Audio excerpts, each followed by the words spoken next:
Hey, listen to me. You're not gonna believe this. Good evening, Melissa. I'm already off work. What's the emergency? Oh, come on, don't be so stiff. Talking about work after hours, how boring can you get? Seriously, loosen up a little. Right. So what is it this time? Guess what? I had another cute little after-work date with the CEO today. Uh-huh. You and the CEO again? Yep, he even called a taxi just for me. Can you believe it? Made sure it dropped me right in front of my apartment door. Interesting. Though, wasn't today the day he had that important dinner meeting with a client company's president? Pretty sure I heard him mention he was getting a car because of that. Oh, Sydney, you're so naive. That was obviously just a cover. A clever little excuse from him to hide his true feelings. It's his way of pretending it's all business when, in reality, he wanted to make sure his future wife, that's me, by the way, gets home safe and sound. Classic CEO playbook. If you say so. You just don't get it, do you? He doesn't even have to try so hard. My heart already belongs to him 100%. But it's cute that he's still putting in the effort, right? Sure. Whatever helps you sleep at night. And you know what really ticks me off? That gloomy loser from General Affairs. Gloomy? Wait, do you mean Riley? Obviously, who else? Seriously, does he not know the company allows casual attire, not tragic fashion disasters? All he ever wears is Gap from head to toe. It's like he's trying to make a statement about being invisible. Is Gap not acceptable now? I shop there all the time. That's different. You're a girl. For guys, especially working adults, they should at least sport one luxury brand item minimum. It's basic social currency. A man's value is directly tied to his brand power, don't you know? You seem oddly passionate about that. Because he's so delusional. Can you believe he actually thinks he has a shot with me? Ugh, as if. Like I'd ever stoop so low. Guys like him should stick to their dark little corners and stay there. I'm pretty sure he's never explicitly said he liked you, but okay. Doesn't matter. I can tell. I mean, look at him, always sneaking glances at me when he thinks I'm not looking. It's pathetic, honestly. Not that I blame him. I mean, who wouldn't fall for me? But still, know your place, right? If you say so. That's why when you compare him to the CEO, it's laughable. Today the CEO was head to toe in his high-end suit. I bet he picked it just to look extra dashing when dropping me off. Such a gentleman, right? Wasn't that outfit specifically for the dinner meeting? Melissa, you can't be serious. Obviously, the meeting was just an excuse. You need to learn to read between the lines, girl. You're always so cold and logical. Maybe you're just jealous the CEO's into me and not you. Jealous? Of your fantasy? Sorry, but I actually have a boyfriend, remember? I'm not exactly looking elsewhere. Oh, sure. Keep telling yourself that. Denial is such an unattractive color on you. Right. Well, on that note, I really should be going. I have people to meet. What? Already? But I haven't even told you the best part yet. Come on, stay a little longer. I promise it'll be worth it. No offense, but I have enough real-world problems to deal with tonight. I don't have the bandwidth for your CEO fairy tales. Jeez, you're such a buzzkill. Well, whatever. I guess I'll just message the CEO now and thank him properly. He's probably still at that dinner meeting. Exactly why I need to strike while the iron's hot. As the future CEO's wife, it is my duty to always be on top of things. Never hurts to remind him how thoughtful I am. You do you, but seriously, I'm logging off now. Enjoy your little fantasy world. Oh, Missy, you're just playing hard to get. Fine, I won't keep you. But you better be ready for all the juicy updates tomorrow at the office, okay? Sure, I'll prepare my best fake smile. That's the spirit. Later, girl.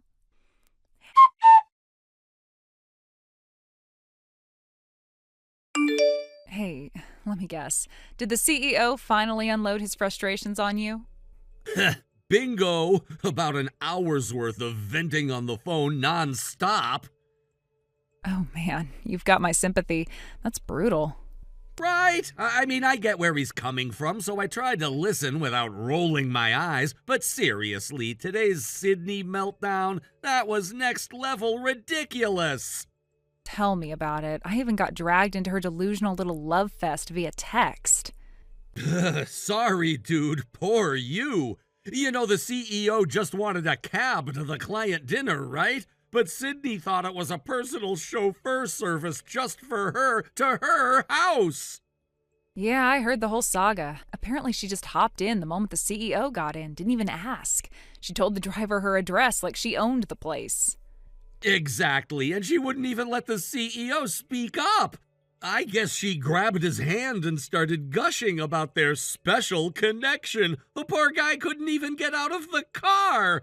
He told me he was this close to missing the client dinner because he couldn't physically escape from Sydney. Jesus. He has told her, right? That he's not interested? I mean, officially told her. Yeah, multiple times. Doesn't matter, though. It's like she's wearing invisible earmuffs. Nothing gets through. After his SOS call tonight, the whole office is kind of scrambling to figure out how we can, I don't know, deprogram her? But she's like a fortress of delusion. Nothing penetrates. No kidding. I've tried subtly hinting at her before, tried to let her down easy, you know? But if you push too hard, she goes full hysterical meltdown and makes it everyone's problem. And if you sugarcoat it, she just twists the words into more fantasy fuel. Her brain's wired to filter reality into, I don't even know what, pure fiction? You're not wrong. No matter how you phrase it, she spins it her way. Oh, and there's something else I figured I should probably let you know. Huh? What now? Sydney, she's under the impression you're into her. Excuse me? Yep, just got a message from her earlier today where she casually dropped that bomb. She was like, well, you know Riley's been into me for a while now. Like it's common knowledge. What the actual hell? Where the hell did that come from? Beats me. I can't even imagine how her brain connected those dots. Probably just more of her everyone wants me, I'm such a catch routine. I don't think she actually wants to date you, though. It's more about feeding her ego. That somehow makes it worse. The fact that she's making up admirers to inflate her self-image. God, it's disgusting. And why me, out of everyone? Well, don't take it personally. She's in her own little world. And in that world, anyone who so much as makes eye contact is apparently smitten. You just happen to be the latest victim.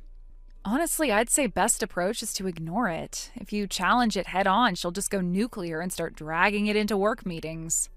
Yeah, I hate how right you are. Best to leave that bomb ticking and just stay out of the blast radius. Exactly. And honestly, everyone around here knows what she's like. Even if she tries to tell people you're pining after her, no one is going to buy it. They'll just roll their eyes and laugh behind her back. You're safe. Yeah, I guess. Still leaves a bad taste in my mouth, though. I hear you. But hey, silver lining, soon we'll be announcing our engagement to the company. Once that's public, maybe she'll finally find a new fantasy victim. Yeah, can't come soon enough. Let's just hold out until then.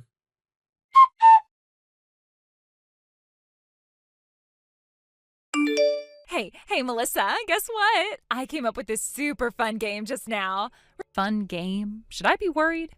Remember yesterday's office drinking party? You know, where I ended up stuck with that lame punishment from the lottery? Punishment? I thought that was just deciding on 3 possible venues for the newbie welcome party and sending the choices to the office group chat. It wasn't even supposed to be a punishment, just an administrative role. That's totally a punishment, don't you think? I mean, come on, that's such a boring backstage job. I'm practically the future wife of the CEO, Melissa. Meaningless chores like that? Not exactly my vibe. So, I made an executive decision. I'm changing the punishment. Wait, what? What exactly are you planning to do? When you say punishment game, there's only one thing that truly fits the bill. A fake confession prank, duh! A fake confession? You're not serious.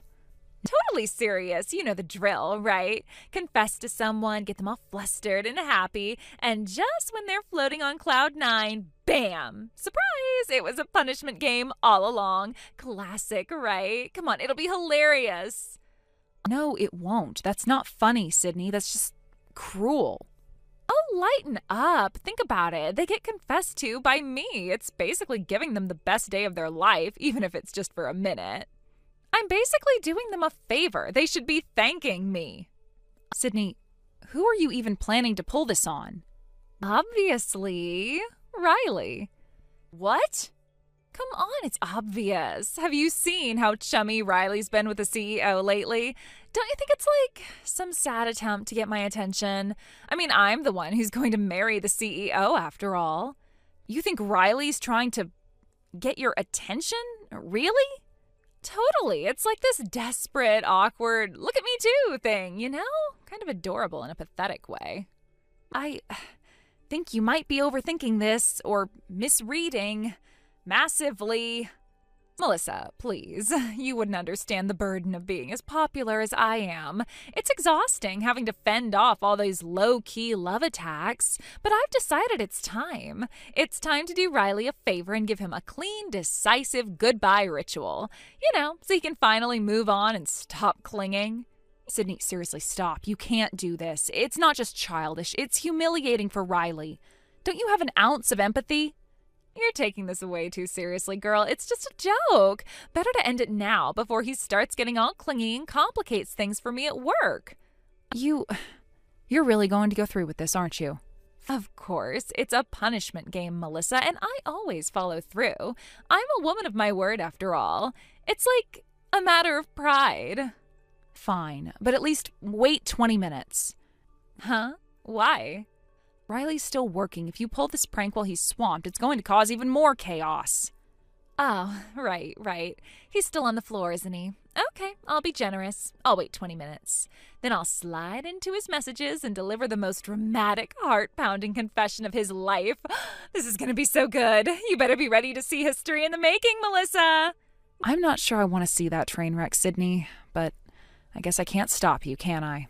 Nope. Sit back and enjoy the show, sweetie.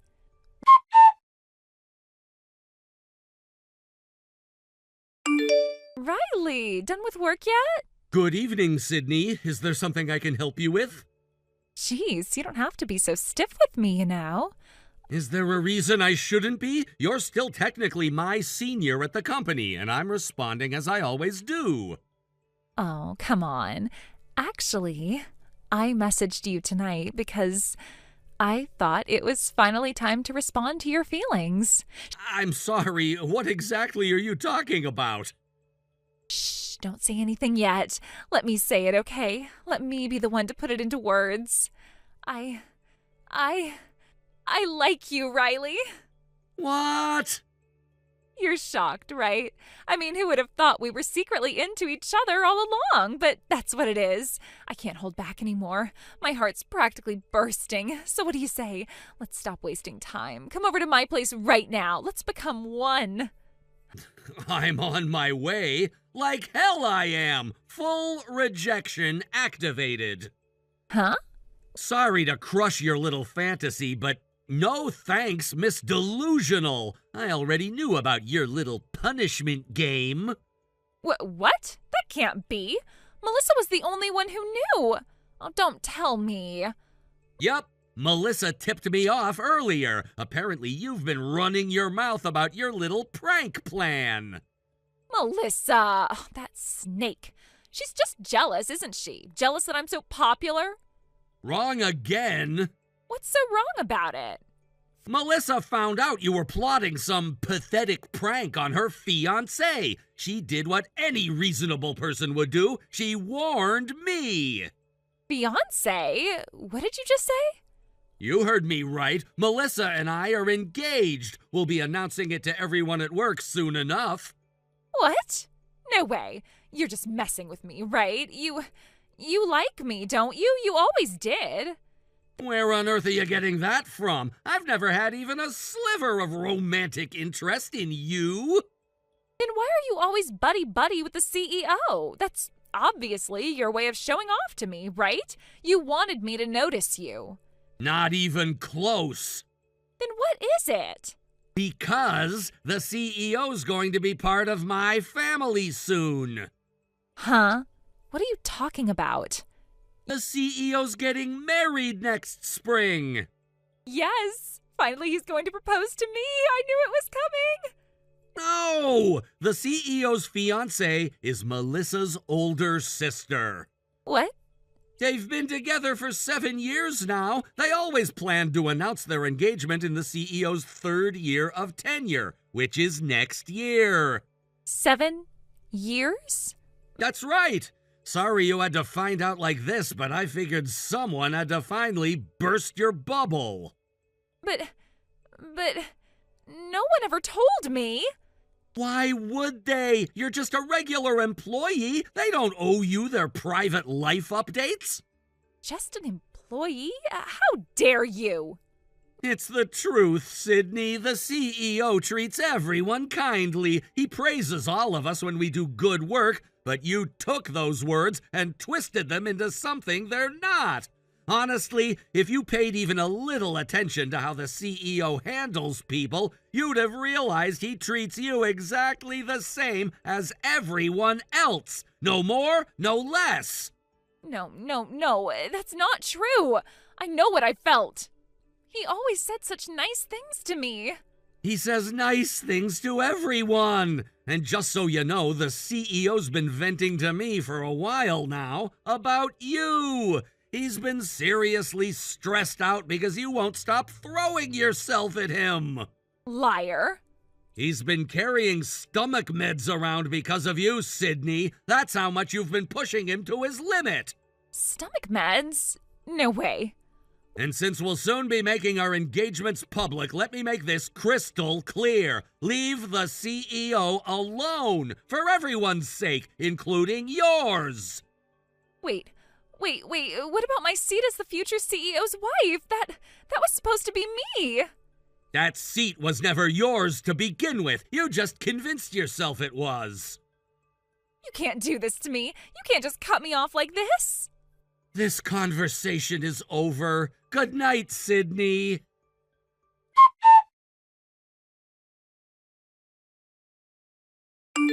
The very next day after that whole incident unfolded, the office atmosphere took an even more dramatic turn. When the company president arrived at work that morning, Sydney was already there, waiting for him by the entrance, visibly distressed and desperate. From what I later heard, she had been waiting there for quite some time, pacing nervously and rehearsing what she was going to say, her expression a mixture of panic, frustration, and denial. It seemed that some of what Riley had said to her the day before had finally started to sink in, though clearly she was still clinging to the remnants of her own warped narrative. Up until then, she had somehow convinced herself that everyone around her was just misunderstanding her pure intentions, and that she was being victimized by gossip and jealousy, and that the president of all people would surely recognize her worth if she only explained herself properly. But this time, reality hit her square in the face. The president, who up until then had shown remarkable patience, perhaps even too much leniency, with her increasingly erratic and disruptive behavior, was firm, clear, and absolutely uncompromising. His words left no room for interpretation, no cracks through which Sydney could squeeze in her fantasies. He told her flat out that her behavior had crossed the line, that her actions, what she tried to dismiss as harmless affection or office jokes, were entirely inappropriate, disruptive, and frankly embarrassing to the company. Apparently, those words, spoken in such a direct and formal tone, finally managed to pierce through the thick fog of denial she had wrapped herself in. Right there in the office lobby, in front of other employees, she collapsed onto the floor, sobbing uncontrollably, as if the world had ended.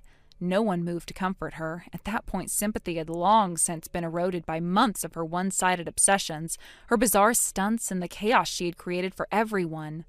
And it wasn't just the confession prank. Her misunderstanding of social boundaries had been escalating steadily.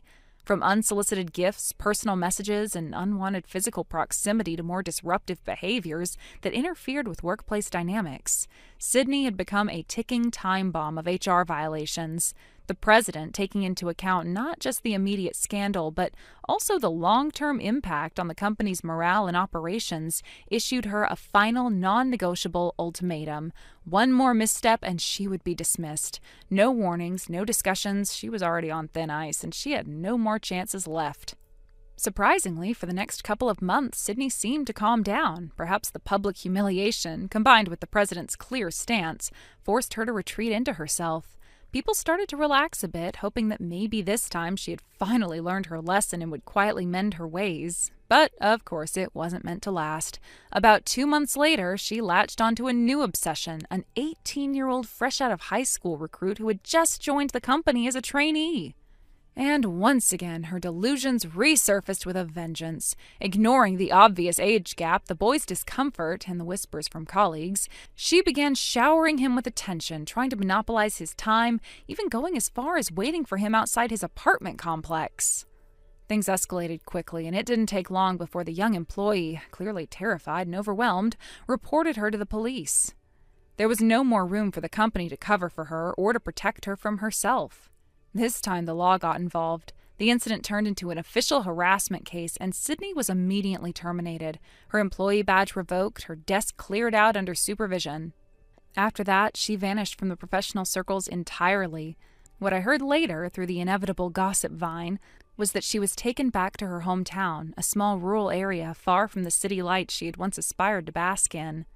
There, in a move that felt both desperate and calculated, she became the second wife of a man in his 50s, an arrangement her family had likely brokered in a frantic attempt to offload her, considering her now infamous reputation. It was said that this man had been divorced twice before and had no children, but needed someone to care for his aging parents and manage his household. And so that man became the only person she had left.